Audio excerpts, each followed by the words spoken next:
de John Cheever, El gusano en la manzana.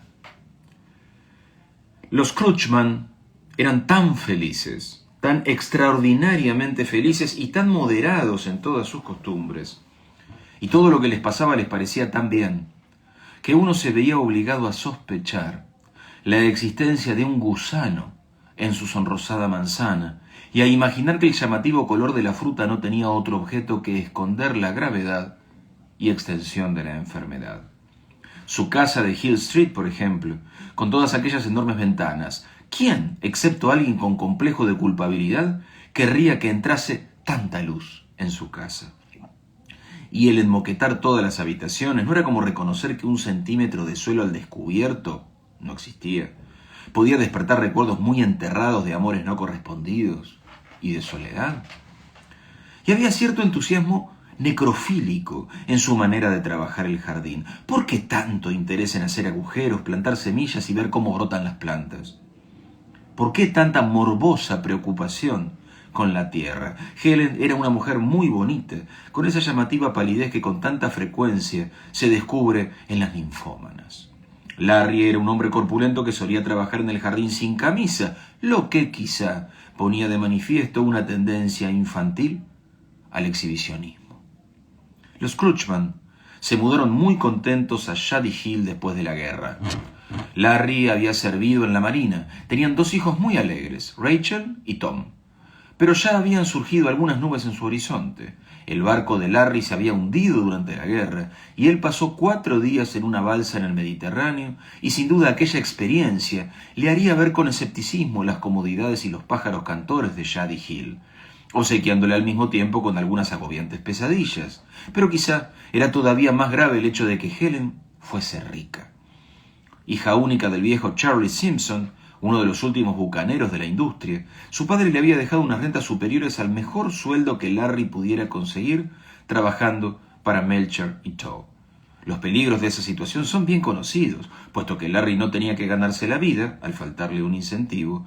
Cabía la posibilidad de que se tomara las cosas con calma, de que pasara demasiado tiempo en los campos de golf y de que tuviera siempre una copa en la mano. Helen confundiría la independencia económica con la emocional, dañando el delicado equilibrio dentro de su matrimonio. Pero Larry no daba la sensación de tener pesadillas, y Helen repartía sus ingresos entre diferentes obras de caridad, y llevaba una vida cómoda pero modesta. Larry, por su parte, iba a su trabajo todas las mañanas con tanto entusiasmo que podía pensarse que intentaba escapar de algo. Su participación en la vida de la comunidad era tan intensa que apenas debía quedarle tiempo para el examen de conciencia. Estaba en todas partes, en el comulgatorio, en el campo de fútbol, tocando el oboe con el club de música de cámara, conduciendo el coche de los bomberos, en la junta de educación, y a las 8:03 de la mañana salía todos los días camino de Nueva York. ¿Qué pesar le empujaba de aquella manera? Estamos leyendo El gusano de la manzana, de John Cheever. Quizá había deseado más hijos. ¿Por qué tenían solo 2? ¿Por qué no 3 o 4? ¿Se había producido quizá un fallo en sus relaciones después del nacimiento de Tom? Rachel, la mayor, era terriblemente gorda de niña y muy agresiva en cuestiones económicas. Todas las primaveras arrastraba un viejo tocador desde el garaje hasta la acera y colocaba encima un cartel que decía «Limonada fresca, 15 centavos». Tom tuvo una pulmonía a los 6 años y estuvo a punto de morirse, pero se restableció sin que se produjeran complicaciones visibles. Los hijos podrían haberse rebelado contra el conformismo de sus padres, porque Helen y Harry aceptaban todas las reglas sociales. 2 automóviles, sí. Iban a la iglesia, todos los domingos se arrodillaban y rezaban devotamente. ¿Ropa? No hubieran podido ser más puntillosos en su observancia de las normas sobre la manera correcta de vestir. Clubs de lectura, arte local y asociaciones de amantes de la música, competiciones atléticas y juegos de cartas. Los Scroogeman estaban metidos hasta el cuello en todo. Pero si sus hijos se rebelaban, ocultaban su rebeldía y parecían querer a sus padres sin traumas y verse respondidos con el mismo afecto. Pero quizá existía en este amor la tristeza de alguna profunda desilusión. Quizá Larry fuese impotente, quizá Helen fuese frígida. Pero había muy pocas probabilidades con aquel cutis tan blanco. Todas las personas de Shady Hill con manos inquietas les habían hecho insinuaciones a los dos, viéndose siempre rechazados. ¿Cuál era la fuente de su constancia? ¿Estaban asustados? ¿Eran gazmoños? ¿Monógamos? ¿Qué había en el fondo de aquella apariencia de felicidad?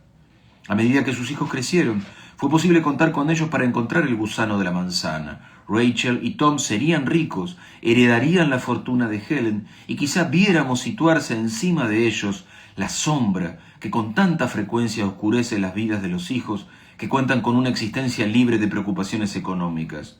Y de todas formas Helen quería demasiado a su hijo. Le compraba todo lo que quería. Un día, llevándole en coche a la academia de baile con su primer traje de sarga azul, Helen se entusiasmó tanto con la figura varonil que ofrecía subiendo las escaleras, que al poner el automóvil en marcha fue directamente a estrellarse contra un olmo.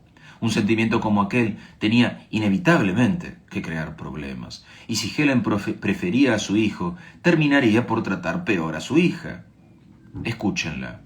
Los pies de Rachel, está diciendo, son inmensos, sencillamente inmensos. Nunca encuentro zapatos para ella. Quizá ahora veamos al gusano. Como la mayoría de las mujeres hermosas, Helen tiene celos. Tiene celos de su propia hija. No soporta tener una rival. Le pondrá a la chica unos trajes horrorosos, hará que le ricen el pelo de una forma que no le favorezca, y seguirá hablando del tamaño de sus pies hasta que la pobre criatura se niegue a ir a los bailes o, si lo obligan, a quedarse muy mohína en el tocador de señoras mirándose esos pies monstruosos que Dios le ha dado. Se sentirá tan desgraciada y tan sola que para poder realizarse se enamorará de un poeta psicológicamente inestable y se escapará con él a Roma, donde vivirá en un exilio miserable, bebiendo más de la cuenta. Pero cuando la muchacha entra en la sala, vemos que es bonita y que va bien vestida y que sonríe a su madre con sincero cariño. Tiene los pies grandes, no hay duda, pero su pecho también es abundante. Quizá debamos ocuparnos del hijo para encontrar el problema que buscamos. Y ahí sí existen las dificultades. En el penúltimo año de bachillerato le suspenden y tiene que repetir. El resultado es que se siente al margen de sus compañeros y le colocan, por casualidad, en el pupitre vecino al de Carrie Whitchell, sin duda la chica más atractiva de Shady Hill. Todo el mundo sabe quiénes son los Whitchell y su alegre y bonita hija. Beben demasiado y viven en una de esas casas de madera de Mapledale. La chica es realmente hermosa y todo el mundo está enterado de que sus astutos padres proyectan salir de Mapledale apoyándose en la blanquísima piel de su hija. Una situación perfecta. Los Whitchell no ignoran que Helen es rica. En su dormitorio a oscuras calcularán la compensación económica que podrán pedir y en la cocina maloliente donde comen siempre le dirán a su bonita hija que deje al muchacho llegar hasta donde quiera. Pero Tom se desenamoró de Carrie tan deprisa como se había enamorado y después se enamoró de Karen Strawbridge y de Susie Morris y de Anna Macon, y podría pensarse que le faltaba estabilidad, pero en su segundo año de universidad anunció su compromiso con Elizabeth Trussman.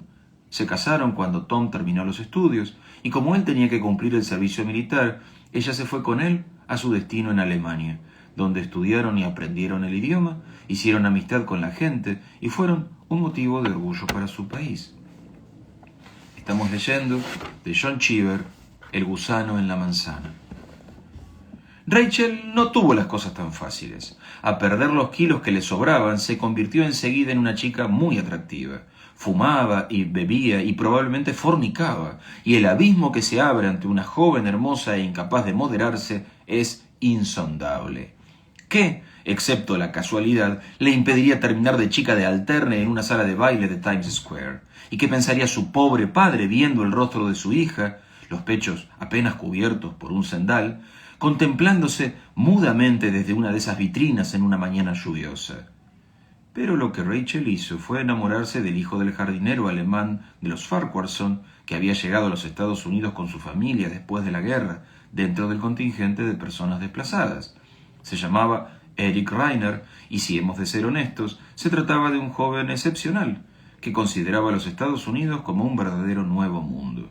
A los Crutchman debió entristecerles la elección de Rachel, por no decir que les rompió el corazón, pero ocultaron sus sentimientos. Los Reiner no lo hicieron. Aquella pareja de industriosos alemanes consideraron el matrimonio de su hijo con la chica de los Krugman imposible e indecoroso. En una ocasión, el padre golpeó a su hijo en la cabeza con un trozo de leña, pero los jóvenes siguieron viéndose y terminaron por escaparse juntos. No les quedaba otro remedio. Rachel se hallaba embarazada de 3 meses. Eric estaba entonces en su primer año en la Universidad de Tufts, a donde había ido con una beca. El dinero de Helen resultó muy útil en aquel momento, y la madre de Rachel pudo alquilar un apartamento en Boston para la joven pareja y atender a sus gastos. El hecho de que su primer nieto fue prematuro no pareció preocupar a los Krugman. Cuando Eric se graduó en la universidad, consiguió una beca para continuar sus estudios en MIT. Se doctoró en física e inmediatamente empezó a enseñar en aquel mismo departamento. Podría haber conseguido un empleo en la industria privada con un sueldo más alto, pero le gustaba dar clases y Rachel era feliz en Cambridge, donde siguieron viviendo. Con la marcha de sus queridos hijos podría esperarse que los Krugman sufrieran la conocida indigencia espiritual de su edad y de su clase. Por fin aparecería al descubierto el gusano de la manzana. Si bien, contemplando a esta pareja encantadora mientras dan fiestas para sus amigos o leen los libros que les gustan, uno podría preguntarse si el gusano no se hallaba en el ojo del espectador que, por timidez o cobardía moral, era incapaz de abarcar el amplio espectro de sus entusiasmos naturales y de reconocer que, a pesar de que Larry no tocara a Bach ni jugara al fútbol demasiado bien, el placer que experimentaba con aquellas dos actividades era auténtico. Quizá podría esperarse al menos que se notara en los Krugman la normal capacidad destructiva del tiempo, pero, ya sea por simple suerte o como consecuencia de su moderada y saludable manera de vivir, no se les cayeron ni los dientes ni el pelo. Su capacidad para la euforia siguió dando frutos innegables, y aunque Larry renunció al coche de los bomberos, se le continuaba viendo ante el comulgatorio, en el campo de fútbol, en el tren de las 8:03 y en el club de música de cámara. Y gracias a la prudencia y a la astucia del agente de bolsa de Helen, se fueron haciendo cada vez más ricos y vivieron felices el resto de sus días.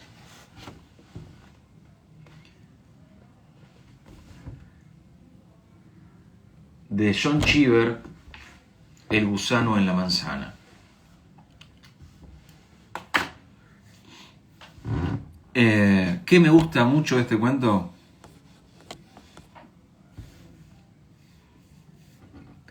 La construcción del narrador colectivo. No sé si lo pensaron. Están esa familia privilegiada y el barrio envidiándolos, admirándolos y deseando ver dónde está el problema, necesitando encontrar el problema. Es un estupendo personaje colectivo. No es habitual que encontremos un personaje colectivo en un cuento. Piénsenlo, es difícil de construir esta mirada de todos nosotros. Y es muy sólida. Cheever hace algo muy bueno para darle solidez a esa mirada colectiva, que es, solo le atribuye un deseo, un interés, que es verlo fracasar. Ver fracasar a los Krugman. Ver eso, el gusano en la manzana. Y entonces, como ese es el único objetivo de este personaje colectivo, es coherente cómo se cierra alrededor y cómo alterna de manera muy interesante el entusiasmo y la desilusión. Cuando vimos que la mamá criticaba los pies de la hija, nos imaginábamos que iba a pasar esto, pero no pasó. Y después con el hijo, cuando repitió en el instituto que se puso de novio con esta piba que le iba a llevar, pero no pasó. Es muy interesante la oscilación discursiva que hace ese personaje colectivo. Disculpen que insista con lo de colectivo, pero de eso se trata.